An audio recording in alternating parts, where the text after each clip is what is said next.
আছে।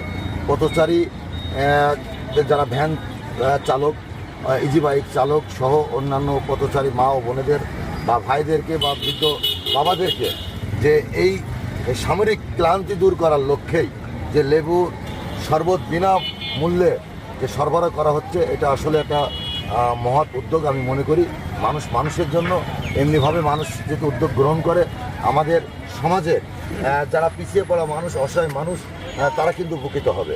তো আমরা চাই যে এই ধারাবাহিকটা বজায় রাখতে, আমরা চাইবো ধারাবাহিকটা বজায় রেখে যাতে আমরা প্রতিদিনের ন্যায় যে কদিন তাপদাহ চলে সেই কদিন যাবৎ যাতে আমরা এটা ধরে রাখতে পারি।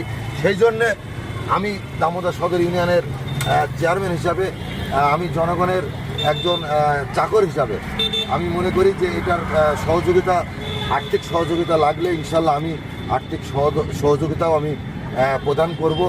এখনই আমি দেবো।